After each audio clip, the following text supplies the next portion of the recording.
Jimmy Myers and Melanie Boyle.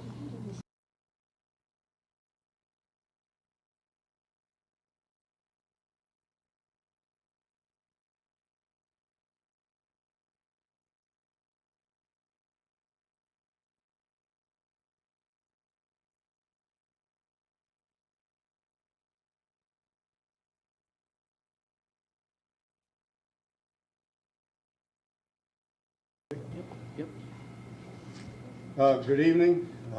I am not Melissa Williams. I am Stan Stauffer, the Board Vice President. I'll be presiding this evening, so if I make a mistake, don't laugh too hard, but feel free to laugh. I declare a quorum, and we'll now have a pre-kindergarten student at Ruth Ann Monroe Primary School, Sammy Vaval, who will lead us in the Pledge of Allegiance.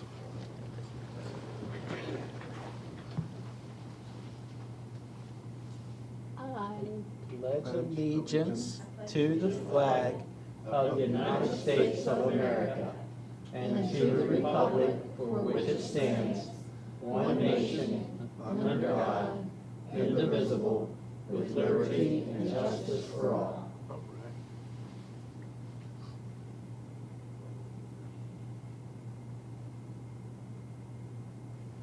Thank you.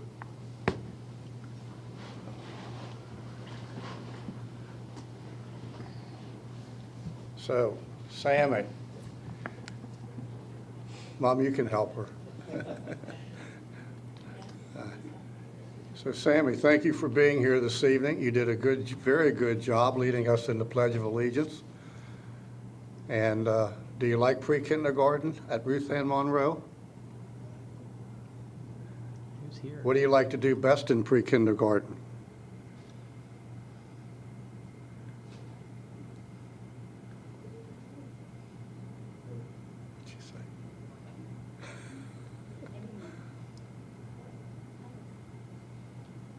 Sammy, you probably get to play with your friends. You probably have recess. I bet you have some special math time and reading time with your teacher. Do you like any of those things? You like them all? Who are your guests that you have here tonight, Sammy? Your brothers and sisters? What's their names?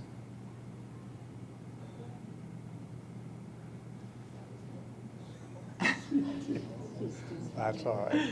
Hey, Sammy, point to your principal for me. She's a silly person sitting there somewhere. There she is. All right. There's her. Yeah. What's her name again? Mrs. Woods or?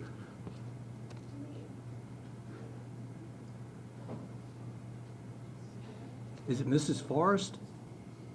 Yeah, all right. Good for you. So Sammy's 4 years old, I guess, or 4? That's pretty good that you know the Pledge of Allegiance at 4 years. Yeah. That's very impressive. Thank you. Yep. Okay. Showing us how well you guys are doing. I love your shoes. They're pretty nice. High tops. Yep. I like her sister's shoes, too. Thank you, Sammy.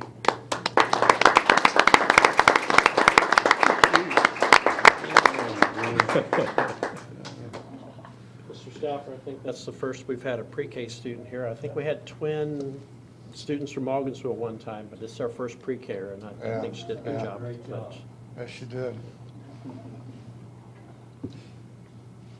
And I can appreciate her not being a little reluctant to talk because I'm a little reluctant to preside tonight, so I understand that. I hear a motion for the approval of the agenda. Mr. Vice President, I move for approval of tonight's agenda. Is there a second? Second. Any discussion? All in favor? All right, the vote is unanimous. Student member concurs. We'll now move on to the approval of the minutes. So do I hear a motion to approve the closed session minutes dated September 18th? Mike has to. Somebody else has Sorry. to offer the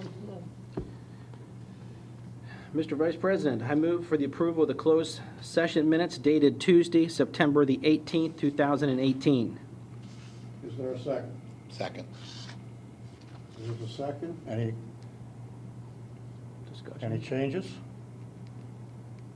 Any additions? All in favor? Okay, it's unanimous. Mr. Vice President, I move for the approval of the business minutes dated Tuesday, September 18th, 2018. Is there a second? second. Thank you, Mrs. Murray. Any additions or corrections?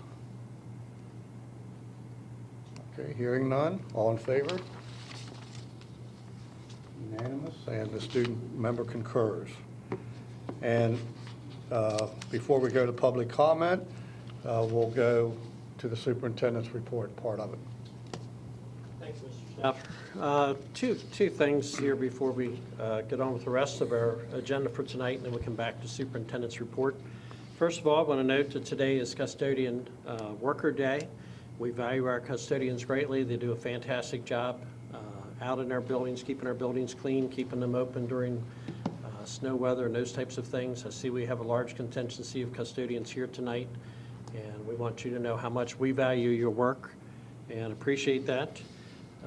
Also, here in the first part of our program, I'd like to call on Dr. Reinhardt to come forward.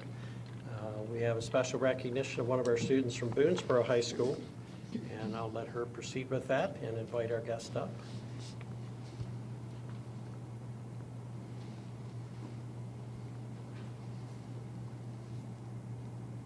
Good evening, Vice President Stauffer, Dr. Michael, and members of the board. This evening, we are excited to recognize and congratulate Gabe Judeman. He is a senior at Boonesboro High School, and he has been named a National Merit Scholarship semifinalist. He is one of 16,000 students nationwide who scored in the top percentile on the preliminary SAT, we call it the PSAT, NMSQT, that means the National Merit Scholarship Qualifying Test. The students take that during the 11th grade. These students will compete for 7,500 scholarships that are worth more than $31 million, and this money will be offered in the spring. The scholarship winners will be selected from a group of finalists, and these finalists will be announced in February. So we wish Gabe Judeman the best of luck and a tremendous congratulations on this achievement. What we'd like to do now, board members, if you go down front, we have a certificate Mr. Stauffer present, and Gabe, if you'd come forward.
That's all I have for right now, but we do have the continuation of superintendent's report later in the agenda. Thank you. Thank you. We'll now move on to public comment. We have two people who have signed up ahead of time to speak. They are Jimmy Bowers and please help me if I'm not reading this correctly. It looks like Melanie Boyd. Voice. Boyd. Voice. Okay. All righty. And before we proceed, I'd like to read Board of Education Policy KD. Each person wishing to address the Board of Education is encouraged but not required to sign up prior to the meeting and may address any topic concerning Washington County Public Schools except personnel or student matters which clearly identify an individual or individuals. Each speaker may speak for up to 5 minutes, and Mr. Bickford will be our timekeeper. And what the yellow sheet is what? Yellow means you have 30 seconds left, and then red means to wrap it up. Okay, and he's strict about it, so you better adhere to it. So, Mr. Bowers.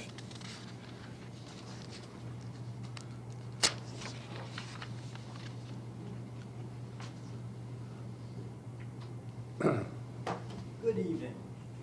I too can appreciate the reluctance because I still get nervous coming up here myself. I'm here today because today is National Custodial Recognition Day. And as Vice President of the ESP, I'd like to take a moment to recognize the work of our custodians. Times have changed a lot from, in the beginning of public education, we had one-room schoolhouses, and the teacher was responsible for cleaning the building. So because of our custodians today, your job of recruiting teachers is easier. You imagine going to the job fair and letting all the prospective new hires say, after you spend a full day of teaching, you can also work a double shift and clean the building when you're done. So while some of their custodians are front and center, most are overlooked and underappreciated, working behind the scenes, and nobody really knows what they do. It's not just about cleaning a building anymore. Custodians are the first line of security, the first in the building, making sure that the building is safe, absent of intruders, and everything is functional for the day ahead. It's been known by studies in the past that Washington County Public Schools, the custodians and maintenance, cover more square footage per person than other surrounding school districts. In fact, we operate at a deficit of 12.71 full-time equivalent people per building than Frederick County Public Schools. Here at Washington County Public Schools, our custodians manage over 1,100 acres of grounds and over 3.5 million square feet. It's roughly 17,000 square feet per person to clean a day.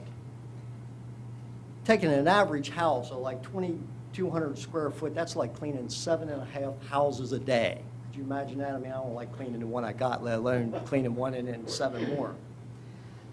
So with that being said, it's no wonder that they're the first in and the last to leave. Have a life lesson that I learned from my father, that you only get one shot at making a first impression.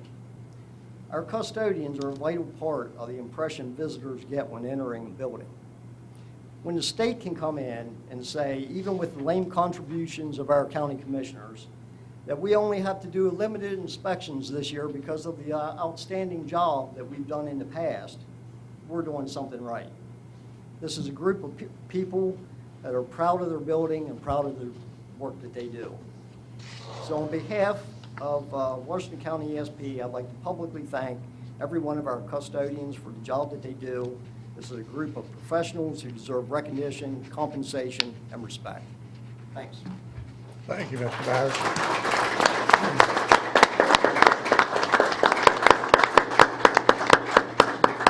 And now Melanie Boyd.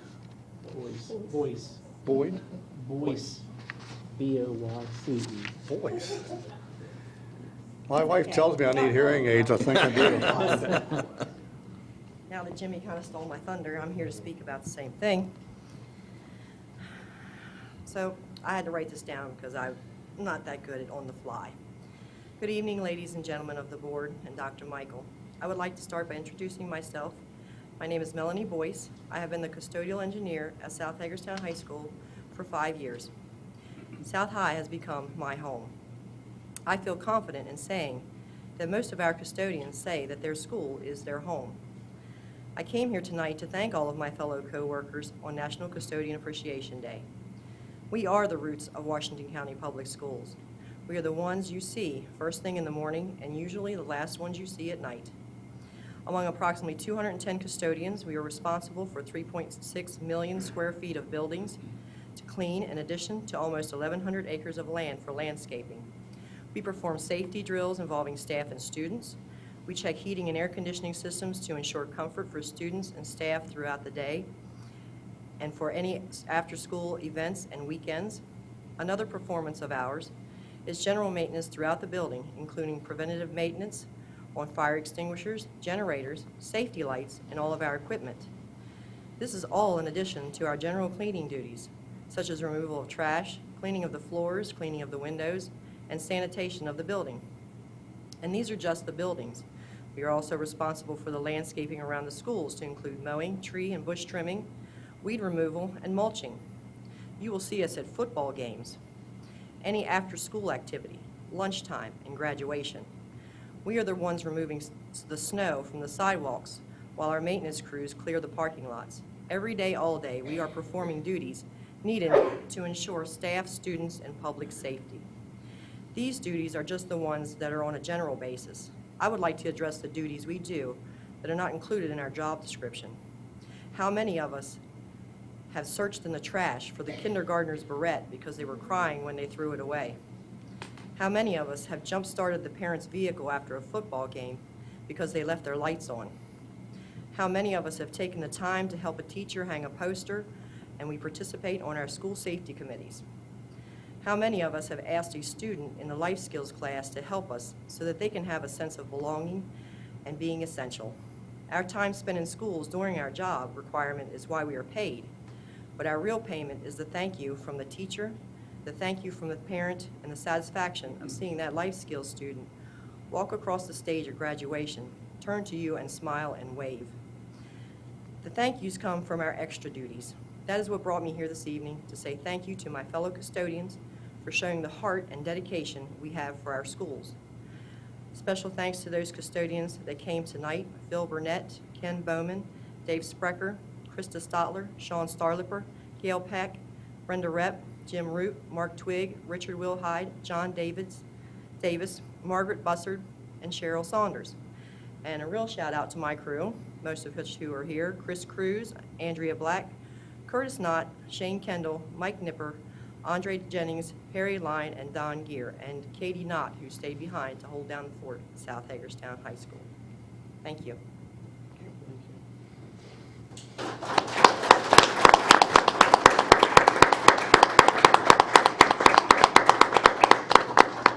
They are our two speakers who signed up at this time.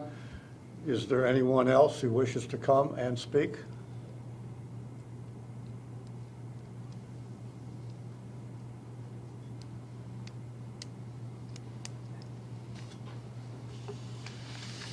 Please tell us your name. Becky Higgins-Airy. I am a teacher at North Hagerstown High. Many of you know me. I started in the county at a middle school for 12 years, and then I worked at Tech High and Antietam Academy for a little while, and I came back home to the North End at North High.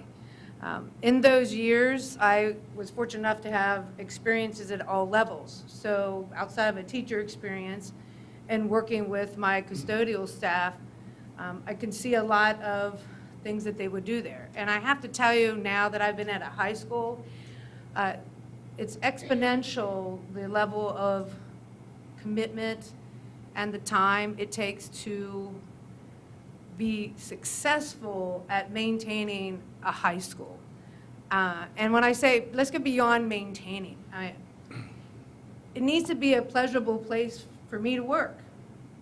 My working conditions are often fed from what these individuals provide. And I worry that their working condition with the new design that's been provided as a proposal, should that strain their ability to do the job that they currently do it well, that's going to impact me. And of course, I care about me. I care about them, and I care about everybody else they service in the building, our students and the rest of our staff, our administrators. It's amazing to me at high school level, the amount of club activities. I mean, we have over 20 clubs that are here and there before, after school. Our activities calendar is so crowded. I can't imagine what it takes to make sure that you have the proper supplies, the maintenance of those areas. So I would like to even suggest that they're priority taxed now, as far as the time that they have to do the work they need to do well. Any kind of proposal that would reduce their hours or reduce their pay for what they do, I think would be in great detriment to anybody who's a part of the school community. So I just want to say at North High, I'm so wowed by what our custodial staff does. And I liked what the young lady here from South mentioned. There's all those other unexpected things. I can tell you now the custodians are always fixing something that I brought to my classroom. Hey, look, I brought this from home. I thought this would be cool for the kids, but the bolts are falling out of it, and they take the time to do that. Now that's they want to make sure that they feel that what I do is valuable and they want to participate in it. You know what kids do in the bathroom at times, and I don't mean the regular things. So there are times that they're called to the bathrooms to do things that's taking more time out. I always think about the unexpected things. So I'd like to just say that we've already heard that how vital they are to the safety and the security of a school. But I also want to add from a pure customer service standpoint, the beautification of our schools really do matter. When parents come to a school system and they're considering moving to a location, they want safety, absolutely, they want security, but there is something about walking onto a beautiful campus. And you can imagine your child playing a sport there and imagine your child moving from room to room there. That also makes a big difference. And I'd like to say we all want it to be a pleasurable experience, and I think sometimes we forget about that too. So those are 4 important reasons that I would ask you to take a look at the redesign proposal, and I would love to see you come out to our schools, visit with the teachers and visit with the custodians to get a real firsthand account of what the impact would be on those individuals. Thanks. Thank you.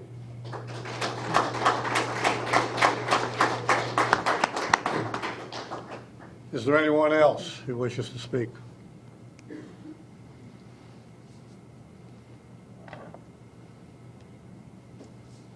How y'all doing? Good.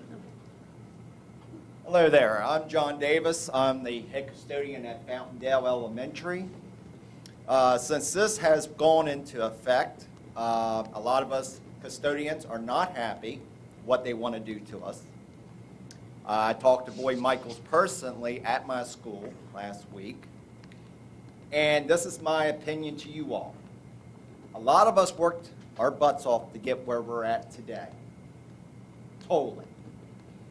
And then for this to be ripped away from us, because look, we're on a budget at our house, where we live. So I got to take a decrease in pay, okay? Some ways it's been mentioned to me, well, why don't you go back to second shift and be a lead? No, I worked hard to get on day shift. How would you all like it if you all had to take a pay cut? How would you all like to have to up your life and change it? Look, I worked for the warehouse business all my life before I came to the school board. Many people told me, come to the school board. It's the place to be. Well, you know what? I'm starting to find out it's the opposite. Because why?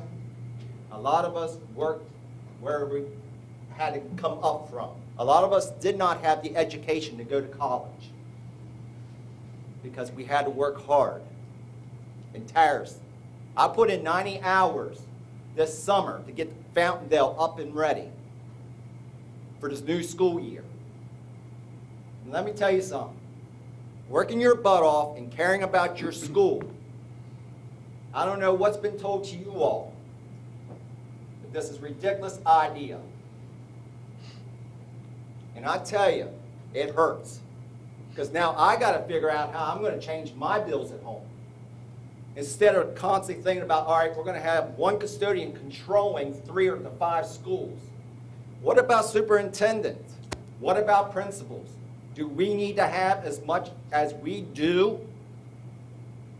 Do we need to have a deputy superintendent? Do we have to have an assistant superintendent? Do we have to have a principal at every school? No. Instead of cutting the little man, like it always comes down to be, cut where the pork is. This is where the pork sits at. I've been through it too many times. And it's getting a little old that the little man always takes the hit. And I'm telling you something, and whoever votes and agrees to this idea, that I will make sure, because I know a lot of people out here in the community, and I will spread the word to whoever votes yes on this. And I will make darn sure that this does not happen. Because I want to tell people right here, right now, it's time the board to start watching their budget just like we got to watch our budget at home. Because these people back here work hard. Just not me, all of them. Unless you want people that don't care, because that's what's going to end up happening. You're going to get people in here that don't care. I put in, like I said, a lot of hours this summer to get Fountaindale up and ready, and I got a lot of problems at Fountaindale with water issues. I go in there on my own time to make sure that school's taken care of. And what thanks do I get? Yeah, I should be a little hot about it. It shouldn't be like this. You work your way up. Thank you. Thank you. Thank you.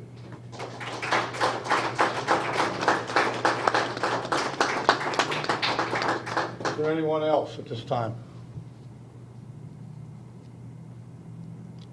Okay, seeing none, it's time for board member response to the public comment, if there is any. I would like to say a few things. Yes. I am as concerned about this, and I won't comment any more other than I am concerned. And I hope that we can change the direction in the future of this. I think we have some wonderful staff members who take care of our buildings. I have been in them, and the first thing I don't think about is dirt because it shines all the time. I don't have to worry about how a building is. I mean, we got old buildings, we do, but they don't look like an old building because of what our staff does. So I thank you for coming tonight and speaking. Congratulations on Custodial Day. We do appreciate you. I appreciate you.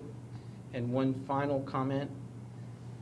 This young lady was flying around on a mower today, and I was going by lunchtime, and I thought I thought, I know who that is. And here she comes tonight. Thank you very much. And thank you all for coming tonight. We have heard you.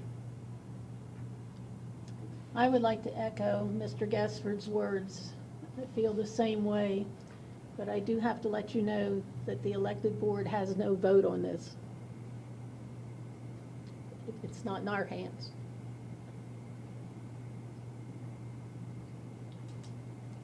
Anyone else? I'd also like to say thank you for coming tonight. We do appreciate what you do every single day, and we will take your remarks into consideration. But, you know, if we could do something, if we can do something, we'll try. But we're doing the best we can, and but we do appreciate you. And I'd like to just say that I've appreciated the phone calls I've received from custodians. They've been wonderful conversations, learning about your feedback about this plan, and I echo the comments of my fellow board members. Yeah, just real quickly, again, thank you guys for everything you do. You know that we appreciate it. We appreciate all our people. And I don't think we do ourselves and anybody else good by, pitting one against another. There isn't a person on the staff, at the board, in the schools, our custodians, our cafeteria people, who aren't giving us the best that they can give us and playing an integral part in the success of our schools. Yes, we've heard from a lot of you, and I'm not going to guarantee or tell you anything of what might happen here in the future, but understand that, we're listening. We're speaking to others involved in this decision-making. And again, understand that we think very highly of everybody. So thank you for coming, and, you guys are the best. I'd just like to add to the comments of my fellow members by saying that I taught 41 years at Williamsport High School, and the custodial staffs there were always very good. And part of the reason why that school is in the shape that it's in today, not only because of the board maintenance, but because the custodians through the years out there have kept that school clean and taken care of things. And on a personal note, I know as a teacher there for many, many years, custodians did many favors for me. They'd say, look, we'll come up after we're finished our areas, and, they put a new screen up for me one night. And when I was the athletic director, they helped me out with some things that needed to be built and some things that needed to be repaired, and they did it at no cost, and in some cases they did it on their own time. And I remember one last comment. When I was a soccer coach there, I had a multiple team scrimmage, and we used 3 different fields. And the one field, for some reason, we couldn't get mowed because it had gotten so high that we were going to use for a field for one of the games. Anyhow, I remember there was a custodian named Paul Straub, who was a little Paulie, we used to call him, and he was on vacation. And he came back from his home in West Virginia. He came across and he got out the mower and mowed that field that morning. And, he didn't have to do that, and so forth.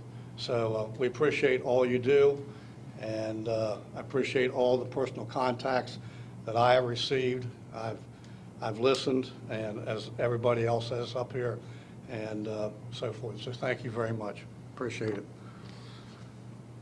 Okay. There is no old business, so we're up to new business. And Mr. Bakewell, the consent agenda, please.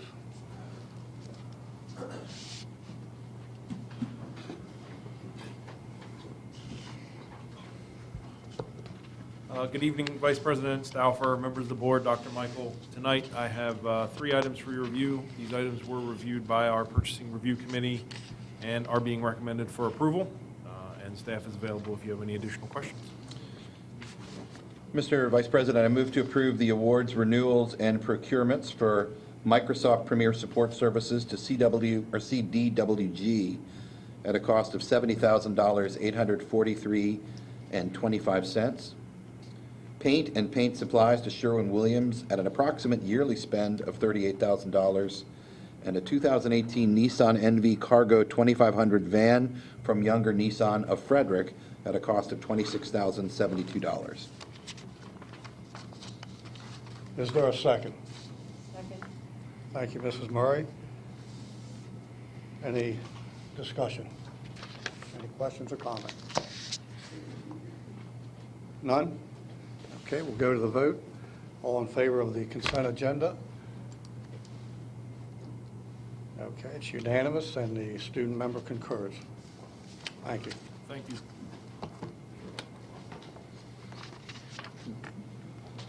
And next, Mr. Prue, Chief Operating Officer, and Mark Mills, Director of Facilities Maintenance and Operations. comprehensive maintenance plan. Good evening, Vice President Stauffer, members of the board, Dr. Michael. Mr. Mills and I are here this evening to seek your approval of the FY 2020 Comprehensive Maintenance Plan.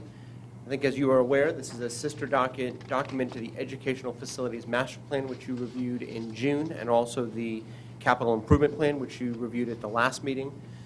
We are seeking your approval so that we can send this document down to the state. It does outline where we are with the design of our maintenance department, basic job descriptions, work orders that are performed, as well as where we are with deferred maintenance. And Mr. Mills is here as our content expert, the Director of Maintenance and Operations, if you have specific questions.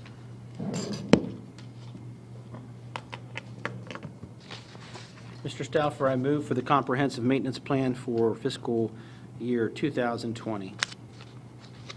Is there a second? Second. Comments, questions?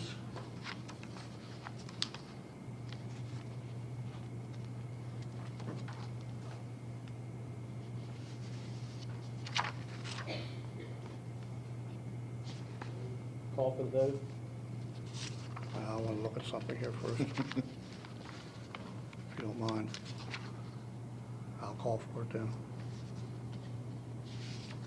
Okay. All right. All those in favor of the comprehensive maintenance plan? Okay, it's unanimous. Student member concurs. Thank you.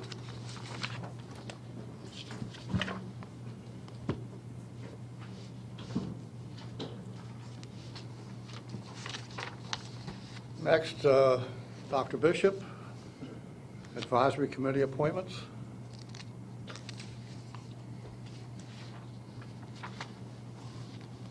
I was looking at something. Good evening, board members. As discussed earlier in closed session, we're the nominees for the board's calendar advisory committee. At this time, I'm seeking your approval for that committee. Is there a second? Got to call for a motion. Motion, Need a right. motion first. Oh, I'm sorry. Who's going to make the motion? So moved. Okay. Is there a second? All right. Questions, comments? Just have one comment. You know, I noticed that the names that are on there are very similar to a lot of the other committees.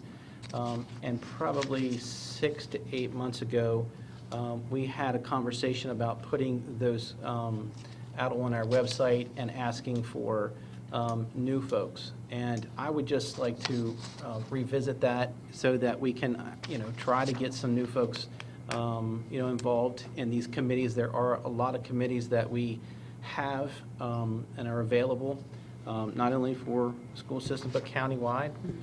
But sometimes people don't know to go to our website and look for them. And I think we did something a little differently the last time. I know we made the announcement here, but it seemed like there was something else done. I can't quite remember, but I think sometimes we need to revisit that if we're going to be doing some committee assignments, to please maybe make the announcement in some way that there might be an opportunity for someone else. Maybe it's in the newspaper, put it in, that there are applications being accepted for different committees so that people know. We have new people moving into the community all the time who may have some valuable resources and insight for our committees. And it would be really nice to see some different names and not to take anything away from the folks that are on the committee. And it'd just be nice to see some different names too. So just a comment on that. Certainly, we can do that. Anyone else? Comments, questions? Okay, let's move to the vote. All those in favor of the motion to accept the committee appointments? It's unanimous. Student member concurs? He can, it's He can? personnel. Okay. I told you I was going to mess up. So, Thank you. all righty. Next, Dr. Pugh, the Bridge to Excellent Annual Update or the Master Plan. Correct. Both. Good evening. You're known as the master planner? The master planner. I actually have a team of planners behind me. I'm just the face of it. I get to put it together in an executive summary that's hopefully readable. We're here this evening to share with you our annual update to the Bridge to Excellence Master Plan as required by law. According to the annotated code and the State Board of Education's vision for a world-class system, there's an annual report that is required to include things like what are our goals, what are our objectives, what are the strategies to promote educational excellence among all groups of students. So you received a copy of the draft master plan. The executive summary actually includes a budget narrative section that provides a detailed summary of our current fiscal climate in the county. That section describes demographics, the fiscal climate, any changes that have taken place, and along with a discussion of the effect of any changes in our district and the master plan will have. It's designed to be a meaningful summary and purposeful to Washington County stakeholders and the school community, and should stand alone as a document that summarizes both progress that we've made on what our goals are, as well as how we propose to use our strategic planning to accelerate student performance and eliminate achievement gaps. There are only specified reporting requirements included in this section. It's very scripted in terms of what they expect. The budget narrative, the fiscal outlook, defines any changes in our budgeting and in our demographics, and it really talks about the impact of those changes on our ability to provide excellent programs for our students. The update actually includes strategies to address any discrepancies in achievement for students requiring special education services and for students who are English learners who also require additional supports. It also asks that you look at your data and analyze it for any student groups who are not performing, who are failing to meet the performance standards as designated by the state, or those who are failing to make adequate progress.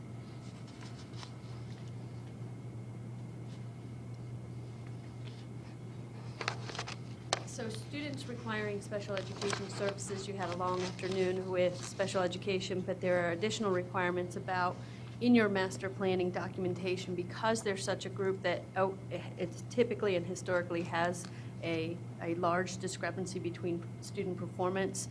There are very specific things that are asked of the districts to share in what their planning is. That would include access to the general education curriculum, and what that means is how are students actually able to do what is expected of a student of their age-appropriate peers across the content areas, both math and English, and then collaboration. How are we collaborating between our special educators and our teachers so that there's joint understanding of what the needs are of the students? Specific strategies, what are we doing to address those? What grants are we using? How are we dedicating our funding to support student groups? And then interventions, enrichments, and supports. How are students with disabilities, how are we providing them with the instruction that they need to enhance their performance in math and English? There's also a section on our English learners, a required section. There are 2 indicators. Ms. Paula Moore understands these very, very well. She is part of a work group that works on what the standards are supposed to be. Indicator 1 is that our English learners actually take a separate test. It's called the Access Test, and it gives them a score of their English language proficiency. At the point at which they score a 4.5 on that assessment, then they're no longer considered an English learner.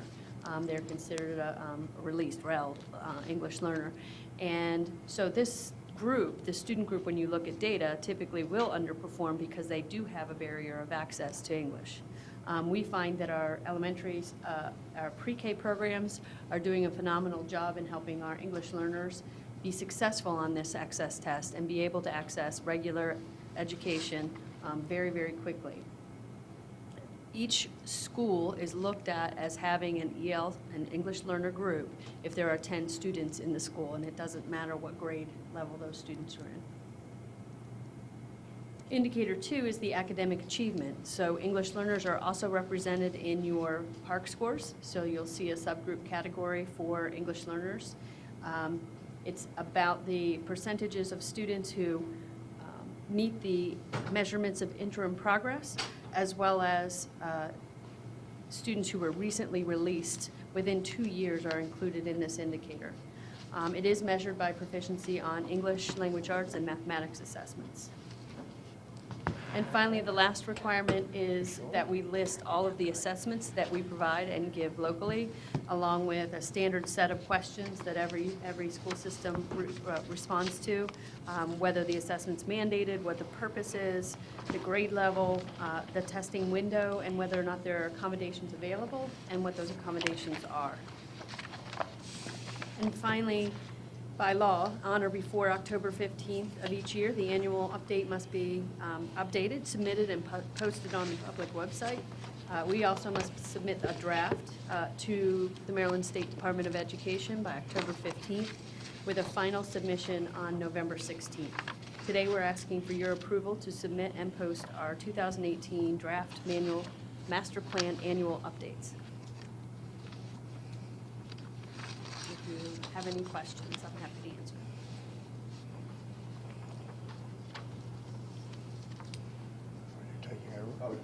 This is question time, I'm sorry.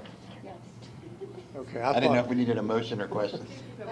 I thought Mrs. Williams was taking over. She came out, so I thought she was taking over. No, you're doing a great job, sir. Oh, am I? Okay, you can say that now. Continue on. Okay. All righty. Do I hear a motion?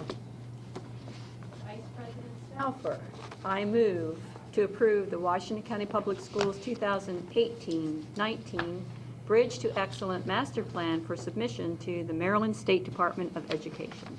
Is there a second? Second. Thank you, Mr. Bickford. Questions, comments for Dr. Pugh? Just a clarification. Are we voting on a draft and then we'll vote on a final in November, or? No, actually, you're voting to allow us to submit this in as draft. We'll get feedback. It'll be reviewed by a state committee and then sent back and forth with adjustments that are made to meet the legal requirements. So you're not actually approving the document itself. Got it. The process. We're letting you, Yes. we like what we see and we're sending it to the state. Right, or we have time between now and November 16th to make Got it it. say what we would like it to say. Okay, thank you. Anyone else? Mrs. Fisher? I'll let you. I have a question here. Yes, sir. I'm going to reference page 18, example of the kind of budget reductions that Washington County Public Schools implemented for the fiscal 2019. It talks about elimination. We have listed here, eliminate one paraprofessional position, eliminate one collision fleet technician position, eliminate 3 regional custodian positions, eliminate 1 technology manager position, eliminate 1 print shop technician position, eliminate 1 virtual high school coordinator position, reduce instructional contract service. There's an awful lot eliminating. Yes. If you remember, that was a lot of work that was done when we did the line-by-line analysis prior to creating the budget for this year. And I think the idea was to show that there was due diligence done to cut so that we could build a budget around what the priorities were. So these are definitely going to be cut. These are last year's. So these are things that were already approved. Okay, so we're just approving what already happened. Yeah, the way that this works is it's an annual update, and this will be the last one that ever looks like this, because next year we'll move into a new accountability system that ESSA requires. But for the purpose of this, we have a master plan, and each year we submit what did we do different last year, what impacts did we have with the decisions that we made around our title funds, and what impacted us. So one of the things that impacted us is that we did a serious look at the budget and came with I think it was $2.2 million of cuts prior to bringing the superintendent's budget before you. And so I think that's what they're trying to reflect of that work that was done there. So these are already reflected Correct. for this year, and then we're looking forward to different changes coming forward in these same avenues possibly. No, these are actually always a year behind. because they use the actuals. Mr. Sisler has to put in what actually he spent, what was spent last year, so it's not predicting forward. So this is a report reusing last year's fiscal number.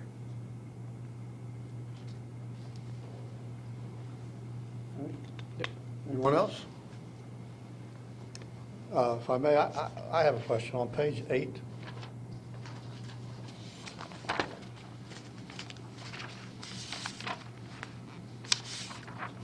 And perhaps I should know this, but I don't. But how do we decide on the percentage increases? I read that at home and I thought, how do we decide that we're going to go from X to Y? Or Right. So this is because Ms. Markovich is magic, and we knew some of the rules that were going to come down in our new accountability system basically were reduce the number of students not meeting proficiency by half, and then over time, from a baseline year, you have a percentage that you have to meet. So we use that same methodology using our own internal numbers. So basically what you see here is that each of the groups designed using the rate of change, it says in that first paragraph, the rate of change necessary to reduce the percentage of students not meeting proficiency by half over 12 years, beginning in 2016-17, at which point all of our students will have had access and exposure to the actual standards and instruction aligned with those standards. So we took the look at those goals and set sort of interim goals, but next year those will be given to us. anyone else? Okay, we'll move to the vote. Those in favor of approving WCPS's 2018-2019 master plan for submission to the Maryland State Board of Education? It's unanimous. Student member concurs. Thank you, Dr. Pugh. Appreciate it. And next, Dr. Palmer. Good evening, President Williams, Dr. Michael, and members of the board.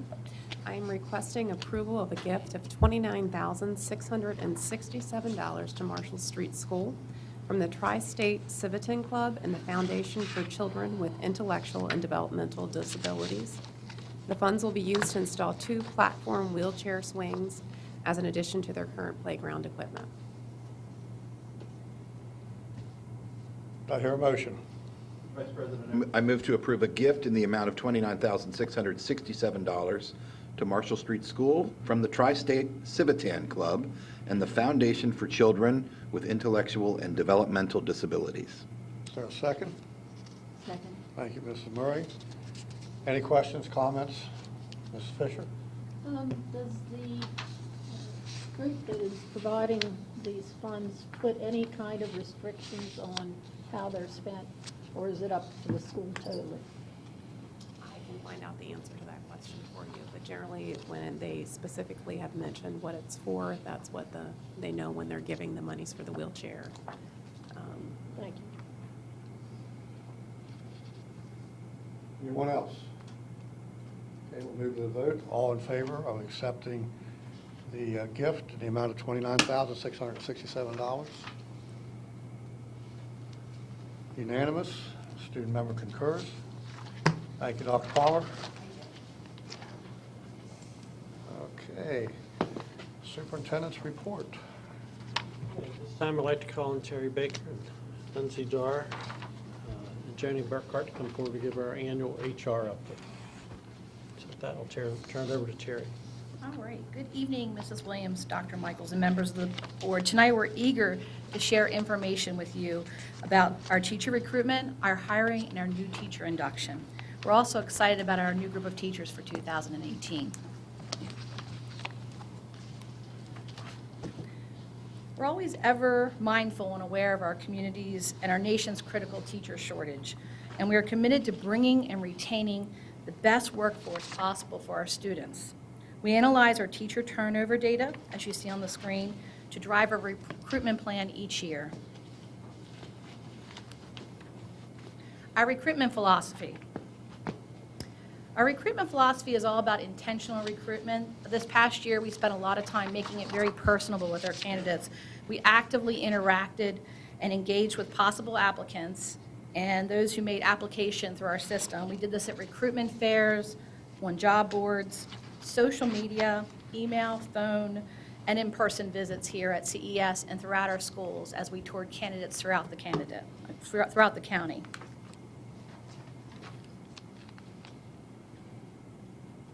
Our recruitment focus includes personalized communications. It was really important for us that we sell the benefits for working for Washington County, and most importantly, we promote what the benefits are to live here, to play here, and to work here. That's what draws the candidates in through the conversations that we've had. Our recruitment strategies, they were very intentional. Most of our successful strategies included making personal contacts. We customized emails out to candidates, we had phone calls, we did visits. We sped up the turnaround time to get an offer to them more quickly, including open contracts that started probably December and January. We expedited contracts for our most critical shortage areas. And we worked more closely with local universities and colleges. It was important for us to work and personalize and get to know all of our student interns so they had a successful recruitment experience and that hopefully we were able to hire them to be one of our new teachers in 2018. We continued with additional intentional recruitment strategies. We contacted top candidates after going to a job fair within 2 work days. It was important that we made contact with every top candidate. We held individual screening and touring of schools, which included group meeting with content administrators, lunch, and really getting to know what the benefits were of working for Washington County. We increased our social media and online advertising. We reviewed online analytics regularly to make sure that what we were investing in our online advertising was making an impact and we were reaching the folks that we wanted to reach. So let's take a look at who we hired. Here's a picture of our new teacher hires that was taken on the last day of New Teacher Academy. This is a snapshot of the number of teachers hired for each content area. Our critical content areas for recruiting and hiring include English, math, science, special education, world languages, and library media. Most of our new teacher hires are graduates from colleges in the tri-state area. 105 of these teachers graduated from institutions in Maryland, Pennsylvania, and West Virginia. Also, it's interesting to note that 51 of the new teacher hires are graduates of Washington County Public Schools. 39 of these new teacher hires student taught with Washington County, and 47 of them substituted with Washington County Public Schools. We're excited to share that 10 of our new teacher hires were previous paraprofessionals for Washington County. Our percent of minority hires remained at 6% this year. We attended recruitment fairs at Coppin State University, West Virginia State University, and the University of Maryland Eastern Shore. All of these are historically black colleges and universities. As a reflection of our extensive advertising and outreach through recruitment fairs, social media, and newspapers, 50% of our new teacher hires come to Washington County with previous teaching experience. Let me share the story of what happens to a new teacher after they are hired by the HR department, the content specialists, the administrators who all work together. And they do this in February, March, April, May. After they are hired, then we get the opportunity to work with them in a benefits orientation. And in partnership with benefits, HR, technology, and new teacher induction, we had 5 benefit orientations this summer. The new teachers were able to explore the wonderful benefit package that Washington County Public Schools provide. And in addition, they received a MacBook, security training, and information on the new teacher induction, and most importantly, the professional development opportunities that we have throughout the summer.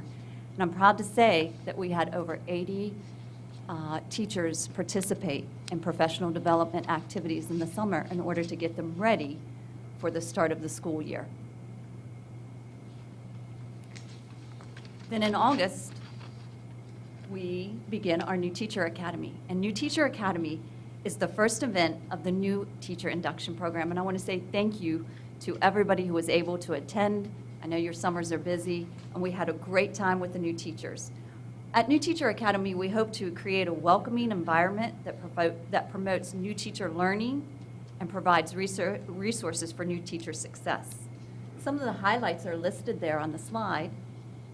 And many of the new teachers said that they enjoyed daily curriculum meetings and working with a content specialist, meeting the county mentors, meeting you, and also the community luncheon that was provided with Dr. Michael and with Greater Hagerstown.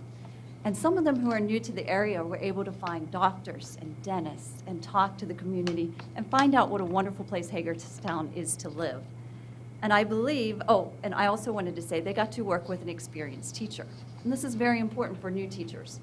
A lot of times, these experienced teachers can work side by side. We call it a job alike. And they come in and they work with them and they help them. They tell them what it's like to be a teacher of that certain discipline. And I believe Dr. Michael said that this was the best birthday that he ever spent at New Teacher Academy. But right here, we do have some real quotes. He really didn't say that. He said it was because he got to go to a board meeting that day. Here are some real quotes from some new teachers, some feedback that we received. And a lot of new teachers are very appreciative. In fact, I think, Lindsay, you got to talk with one of them. Yep, one of these teachers that are quoted on this slide had come to us with experience from a couple other states where she had taught previously, and she said that our New Teacher Academy was the best that she had ever attended.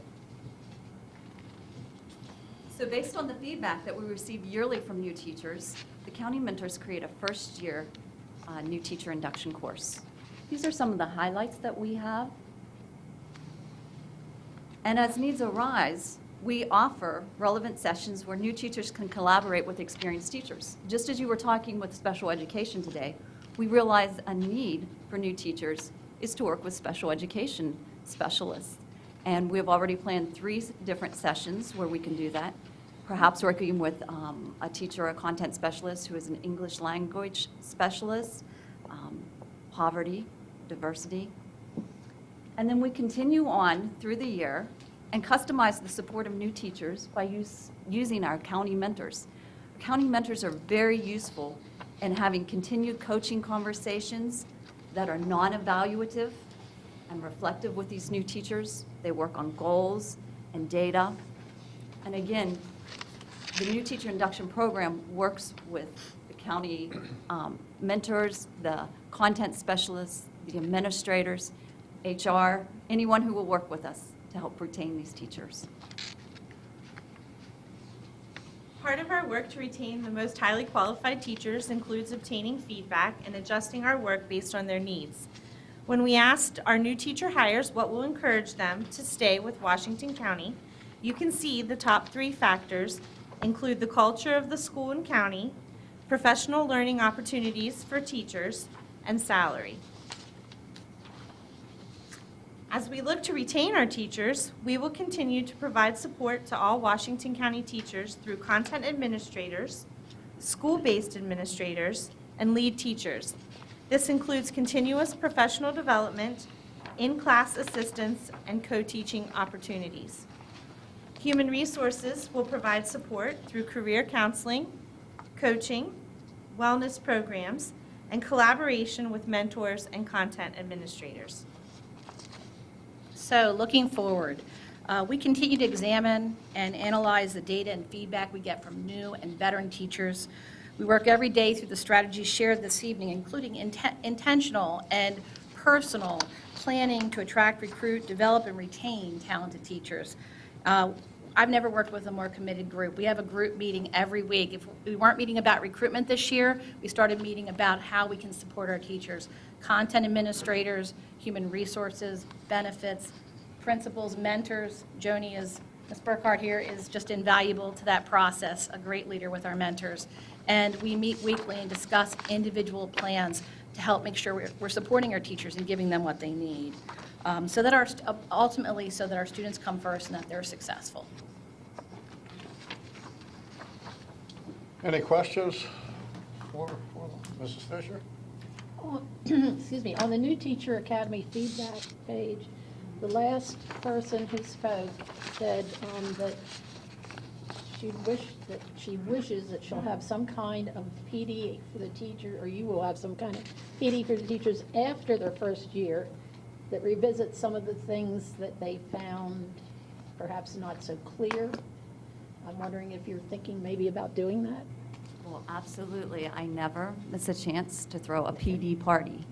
So we would like to bring the second and third year teachers back and reinforce the message with the content specialist. It does matter that after your first year, after you have been through just that whole idea about the culture, the community of Washington County, the content, understanding teaching and its complexities, to come back and reflect on what you've learned and to go forward. So that is absolutely an idea that I would love to do, and with the help of everyone here. I have a question. Mrs. Williams?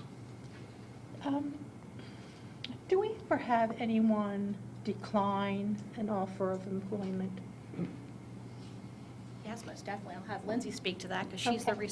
reciprocant I'm of curious that. to know what reasons a prospective new hire would have for declining, or, yeah.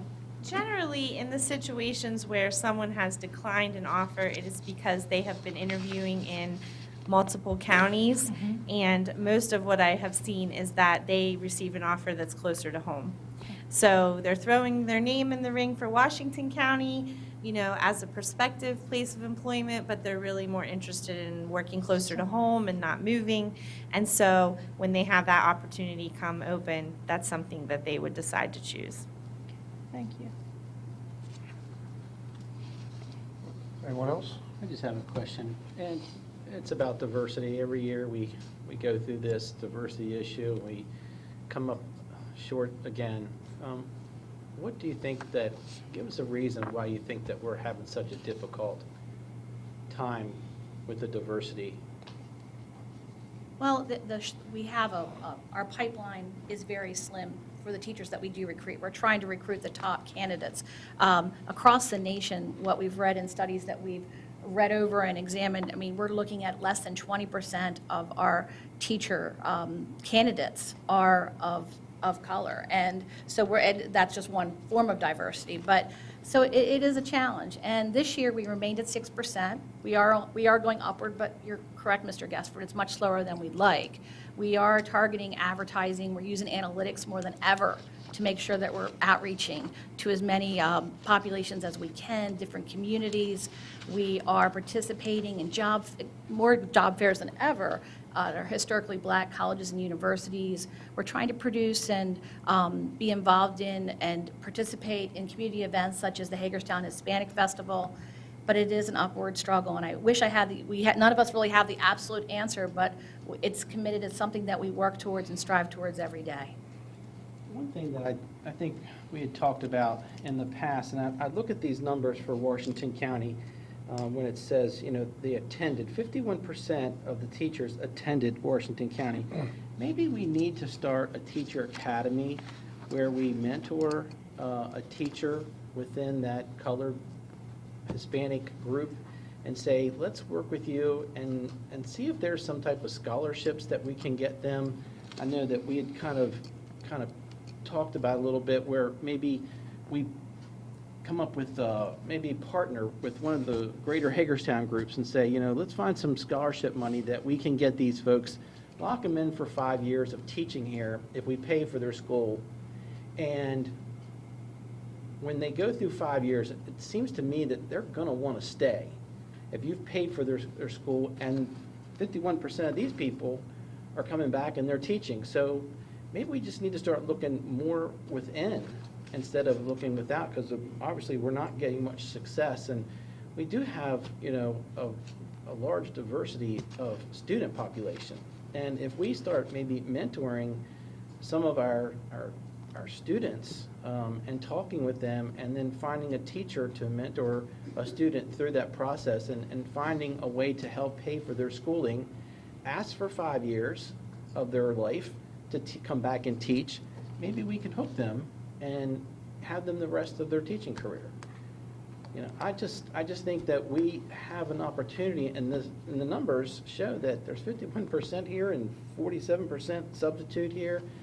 There must be something that these people are liking, or they would go somewhere else. I mean, I would like, you know, to say that I like the nightlife of Baltimore or something like that. I don't. Yeah, I like the nice quietness, and maybe the people that are here will stay here. And we need to kind of channel it a little bit more in there. So just a thought. Mr. Murray? Just to go on what Mike just said, I know we have new teacher academies at, I want to say North and South, is that correct? North and Washington County Technical High School. Oh, also has Tech a High, they're not program. at South anymore? They were last year. I believe that there is the Teaching academy, Yes, or the I'm teaching not- Right, there's a academy. teaching academy, right. And I don't know how diverse those students are. Maybe we could try to pull some more diverse students in there and build on that.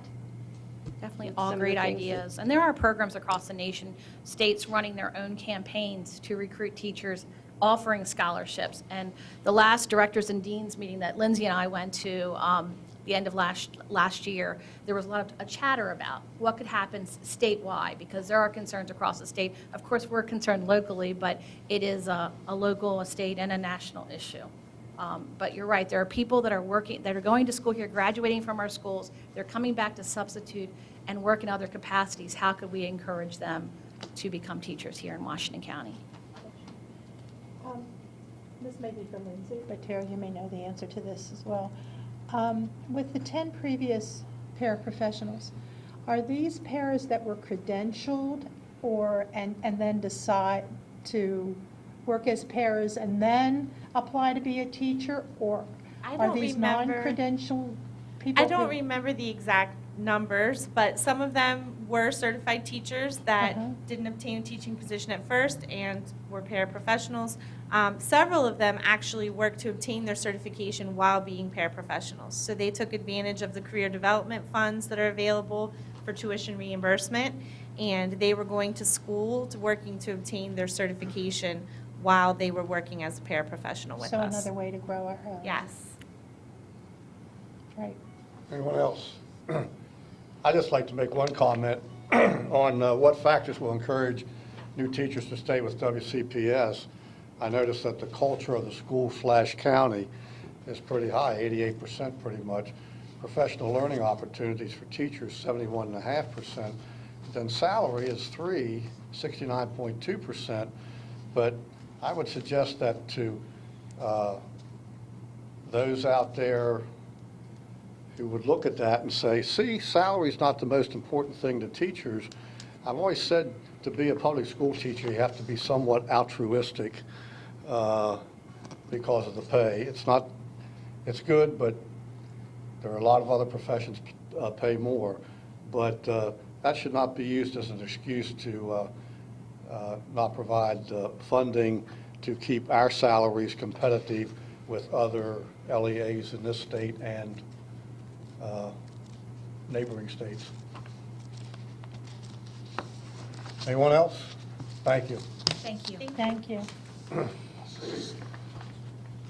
Well, the remainder of my report is just announcements. Tonight, we had to showcase the bands out of caution for the weather. I don't know whether we have falling weather tonight or not, but it's been moved to Monday night at 7 o'clock. So there's no showcase of bands tonight. All the tickets and things that would be honored tonight will be honored Monday night. Tomorrow here at CES, we do have a financial college aid workshop at 6:30. So if anybody's interested in that, come here to CES, and we'll be glad to support parents and students in their pursuit of college financial aid. Also, next Wednesday, I think it is, October 10th, is our annual college fair from 6 to 8 at HCC. That's always well attended, and we want to make sure parents and students are aware of that. And that's all that I have this evening, Mr. Stauffer. Thank you. Dr. Bishop, personnel action?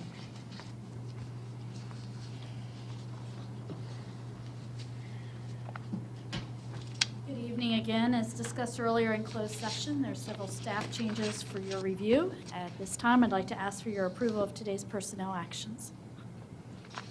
Okay.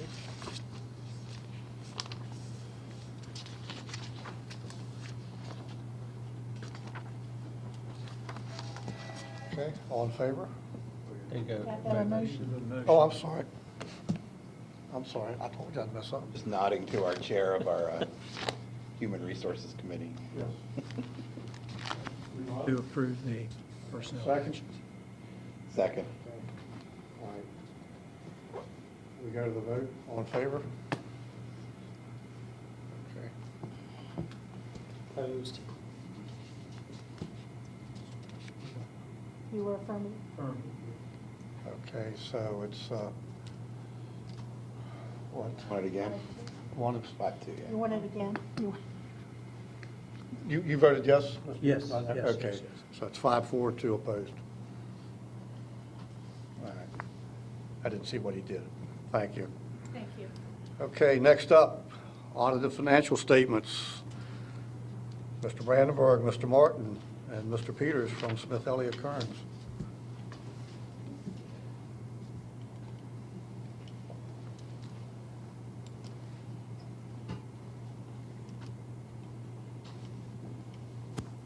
Good evening, Vice President Stauffer and President Williams, members of the board, and Dr. Michael. You have before you, and we have posted the board docs, and will post to our website following your review, the audited financial statements for the year ended June 30th, 2018. We also have here tonight Tim Peters from Smith Elliott Kearns, the audit firm that has done our audit for the last several years. And he will talk a little bit about the findings and opinions on the financial statements. And then I'll go through the statements in a little bit more detail, but not a lot. Good evening. As a reminder, the financial report, the accuracy and fairness of that report is the responsibility of management. And my responsibility as the auditor is to gather evidence through performing audit procedures to provide an opinion as to the fairness of that report. The conclusion of this year's audit has resulted in an unqualified or a clean opinion. So congratulations to management and the board on that. Also, we issue a report regarding compliance with federal programs. And the result of that audit and those procedures was also clean, and we had no findings as a result of that engagement. So at this time, I'll turn it over to David. Okay. The summary of what Mr. Peters discussed is on page 83 of the findings and so forth, the status of the opinions. In addition to the table of contents, there's a diagram on page 5 that shows how the financial report is organized. It consists of several parts. Basically, it begins with summary information and proceeds to more detailed information as you go towards the back of the document. The report includes the single audit, as Mr. Peters mentioned, over federal grants, including food service subsidies that we receive, and that's near the back, starting on page 84. Local funding from the County was 29.4%. That's down from 30.3% 2 years ago, 37% 10 years ago, and 42.5% in 2004. The board is well aware, excuse me, of our budgetary basis general fund surplus through the review of the quarterly adjustments that we accomplished at a prior meeting. Page 62 will show that $281,000 surplus. What can be confusing about these statements is there are different kinds of statements presenting different views. The first two statements on pages 17 and 18 are what we call government-wide financial statements. They reflect overall financial status, considering both short-term and long-term information. The statements that follow that are more detailed with regard to individual funds, but do not include long-term assets and liabilities. The big news this year is the presentation of our OPEB liability on the face of the government-wide financial statements on page 17. Information concerning the amount and the funding of this liability has been included in the notes to our financial statements for over a decade. However, this is the first year that they're on the face of the financial statements in accordance with the Governmental Accounting Standards Board. On the financial statements, our net position is now a deficit, and we continue to fund the OPEB, Other Post-Employment Benefits Trust, at $4.2 million, plus, of course, covering the retiree claims out of our self-insurance fund. Retirees paid 28.3% of their claims through premiums that they paid into us throughout the year. Now, you'll recall that 2 years ago, the employees' pension system liability was added to our financial statements, and now we have the retiree health obligation as well. There are many pages in the notes and required supplementary information concerning these liabilities for both the pension and the other post-employment benefits. Board's also aware of our self-insurance fund turnaround in the financial results from last year, and that's on page 24. So at this time, I'll let Mr. Martin speak on his view from the Audit Committee standpoint. The statements were reviewed, the draft of these statements was reviewed by the Audit Committee on September 21st. Mr. Martin? Hey, thank you, Dave. I'm part of the Audit Committee also with Jeff Yangling and Kathy Vaughn and Ray Gray from Tribergent. And we're very pleased to again work with our auditors, Smith Elliott Kearns and Company, and with your excellent staff. They do a great job on managing the board's finances. You know, to us, the biggest challenge the board, like most governmental entities, is facing this year is this continued effort to reflect on the balance sheet and in your income statement at an entity-wide basis these liabilities for pensions and now other post-employment benefits, which basically is retiree health insurance in lay people's terms. The challenge is that particularly with retiree health insurance, like all health insurance, is medical inflation is increasing very rapidly.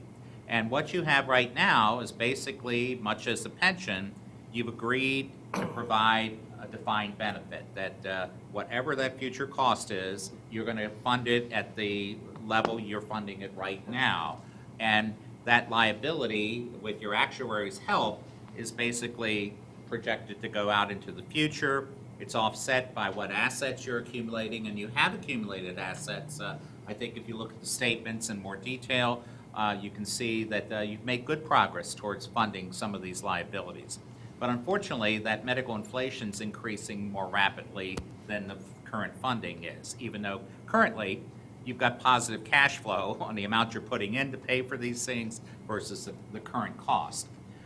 I would suggest that you have your finance committee or your finance staff, your HR staff, and that you consider forming a labor management committee and to work with an actuary to come up and charge the actuary to do a study to figure out what things can you do to better control or reduce this liability.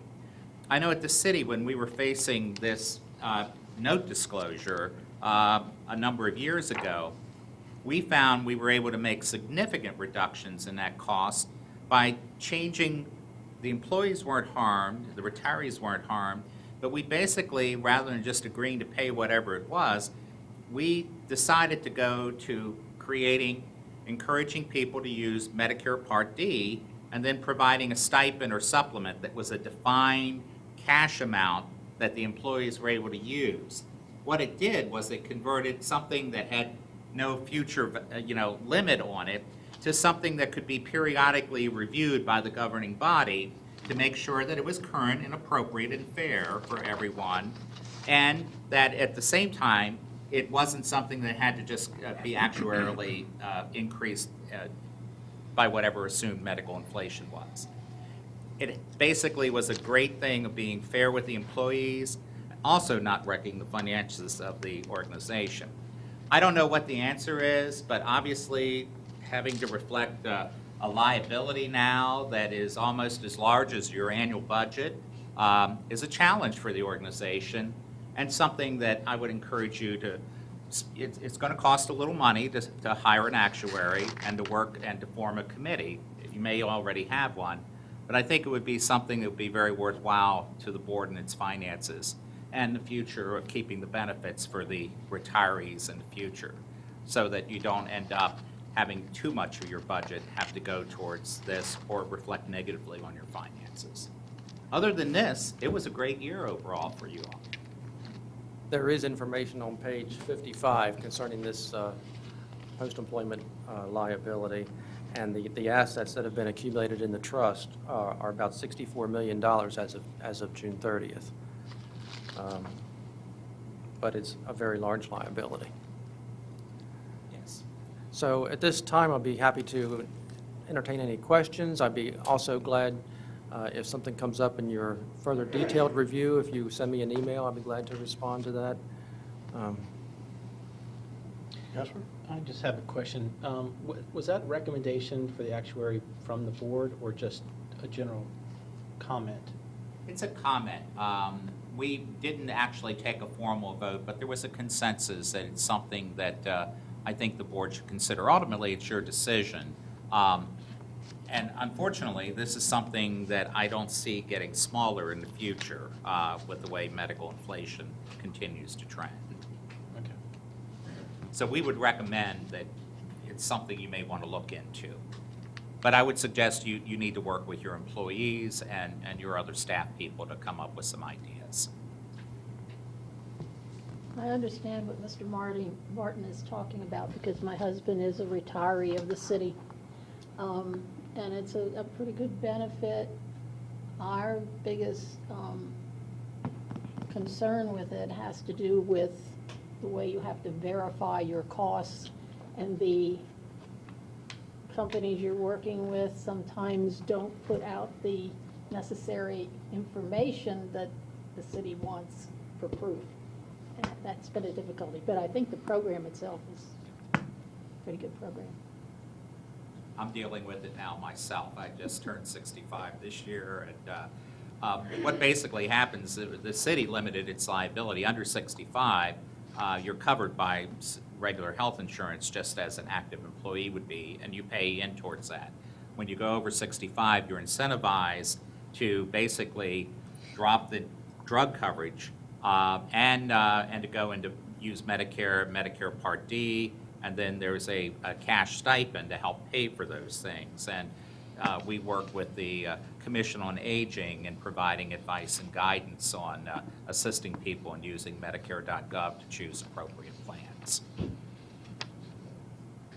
I would say, Chair of Finance would be happy to look into this recommendation, and if we feel it's appropriate, we can bring something to the board. Anyone else? Ms. Murray? Ms. Williams? Just congratulations on the clean audit and no findings. Thank you for the fine work that you do. Your department does. Thank you. The department worked hard on this, and there's lots of behind-the-scenes stuff done that you don't hear about to make this all possible. You've got a good staff. Absolutely. Thank you. Thank you. Thank you very much. Okay. Board member committee reports. Mrs. Murray, we'll start with you. The Curriculum and Instruction Committee met on Tuesday, September 25th. Dr. Pugh, along with elementary content specialist Courtney Lear, discussed the assessments and the common language used pertaining to each one. Our next meeting will be Tuesday, October 23rd, 10:30 a.m. in the board conference room. Mr. Beckford? The Finance Committee will meet Tuesday, October 23rd at 8 a.m. in the Operations Conference Room. We're going to get a 5 o'clock We'll get a wake-up call. reminder. That's a private jet. We both will.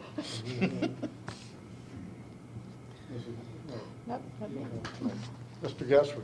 Facility, we'll have an update on the website with the next meeting. Mrs. Fisher? Policy Committee hasn't met since our last meeting, but we are scheduled to meet on October 23rd at 9:15. Mr. Ridenhour? HR Committee will possibly meet at the end of this month, pending having material that we need to discuss. right. Any miscellaneous business? I've never heard of any. Okay, consideration,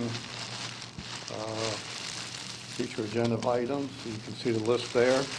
And I would say to any of the members of the elected board that if you have concerns about what's projected here out through December 11th, please notify Dr. Michael or Dr. Bishop or Mrs. Williams or myself about any of these things, the computational learning plan, school counseling updates, summer learning programs, be October the 16th, youth apprenticeship program November 13th, student enrollment and free and reduced meal eligibility rates be reported on November 13th, UIP, BOE component November 13th, the Facilities and Enrollment Advisory Committee, progress on the new Sharpsburg attendance zone November 13th, ACT and SAT data December 11th, and quarterly healthcare updates December the 11th. And of course, when the election results are decided, there will be installation of board officers on December the 4th, I think. That's swearing in. Swearing in. They're swearing in. That's swearing in. That's what I meant. Induction, whatever you want to call it, swearing in. So, anything else? Board member comments? Mr. Ridenour? Nothing at this time. Mrs. Fisher? I have nothing. Nothing. Had the chance the other Thursday to visit Williamsport High School. It was Grandparents' Day in the kindergarten class, and got to observe Mrs. Mertz's class where our youngest granddaughter is a student, and very impressed with what I saw and heard, and the kids were just as cute as could be. Mrs. Williams? Last evening, I had the opportunity to attend the first meeting of the County Diversity and Inclusion Committee, and I'm very excited about serving on that committee as an ex officio member of the committee. Commissioner Kiefer is the other ex officio member, and he chaired last night's meeting. It's very nice to hear the stories of the committee members and what they see as the necessary work to be done moving forward. So I thank my fellow board members for the opportunity to represent the board on that committee and the important work that they'll be doing. Mr. Bickford? Congratulations to two alums of the Washington County school system. One to Aaron Brooks for taking silver at the Worlds. Still think he's headed for the Olympics. And and he's a graduate of North Hagerstown High School. And to a graduate from Barbara Ingram, Shannon Giles, who's just been named an ensemble dancer in the Christmas Spectacular at Radio City Music Hall. Wow. Mr. Murray? Yes, I have been fortunate enough to be visiting schools with the WCPS Education Foundation director. I couldn't remember her name, executive director, Christina Williams. We've been going around seeing how they're using their educational grants. And I got to go to Marshall Street. It was really exciting. I got to go to Boonesboro High School, where we looked for clues in the Underground Railroad. And tomorrow I get to go to Lincolnshire. So I am excited to be able to do this, visit the schools, and see all these wonderful things that are going on.